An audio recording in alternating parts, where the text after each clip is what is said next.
You learned how to read a room before you learned how to read yourself. Not because you were emotionally gifted, but because your safety depended on it.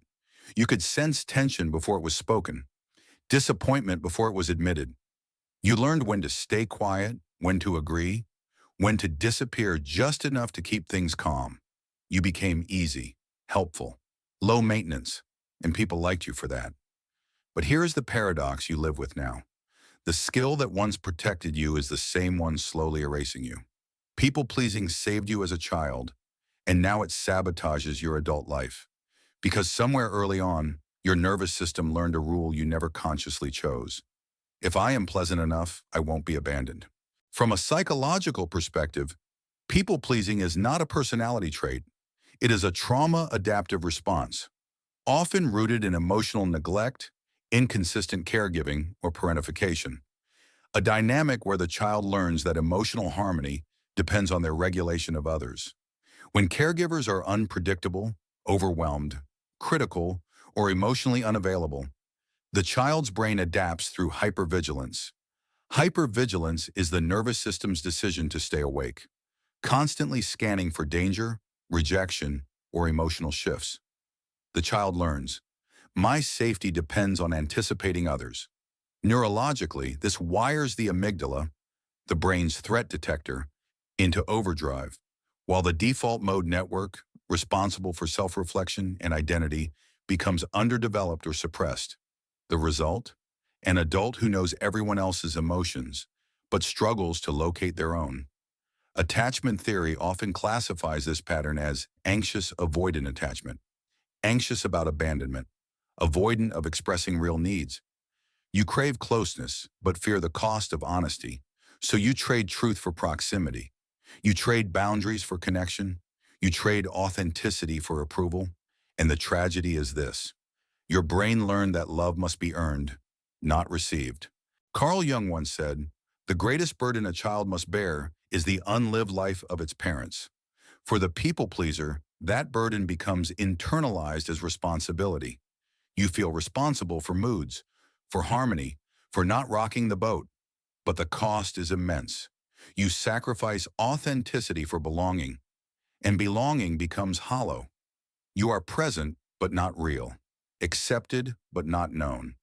This creates what psychologists call invisible grief, mourning a self that never had permission to exist. The core fear driving this pattern is not conflict. It is conditional love. You fear that if you stop performing, if you rest, disagree, need, or say no, the connection will dissolve. So even joy becomes complicated. Even rest feels unsafe. Even love feels like work. You don't ask because asking feels selfish. You don't stop because stopping feels dangerous. You don't choose because choosing yourself feels like betrayal. And slowly, silently, you begin to resent the very people you keep pleasing. Not because they demanded it, but because you were never taught how to choose yourself without guilt. These are not flaws. They are coping strategies that outlived their original purpose. You might notice that. You over-explain simple boundaries as if permission is required. You feel anxious after saying no, even when it was justified. You attract emotionally unavailable or self-centered partners. You struggle to identify what you actually want. You feel exhausted after social interactions, even pleasant ones. You confuse being needed with being loved. You perform competence while feeling internally depleted.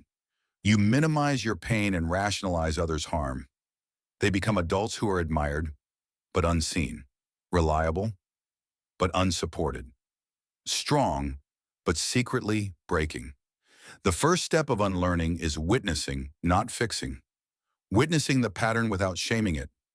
Recognizing that people-pleasing protected you when you had no power, and thanking it before releasing it. This is where healing begins. Not by becoming selfish, but by becoming honest. Healing the people-pleaser is not about becoming cold, distant, or aggressive. It is about reparenting the part of you that learned love had conditions.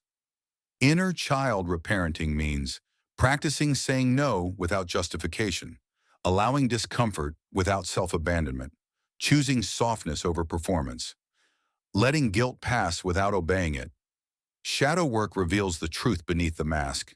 Your needs were never too much. Your presence was never the problem. Your authenticity was never unsafe, only unfamiliar. As the psychologist Alice Miller wrote, the truth about our childhood is stored up in our body, and although we can repress it, we can never alter it. Healing is not about erasing the past, it is about integrating it. You are not broken, you are adapted. And the moment you stop asking, how can I be easier to love? And start asking, what do I need to feel whole? Everything begins to change. You do not need to be fixed, you need to be felt. If this resonated with you, share it with someone who learned to survive by disappearing, and remember to subscribe. Because the goal was never perfection. The goal was always wholeness.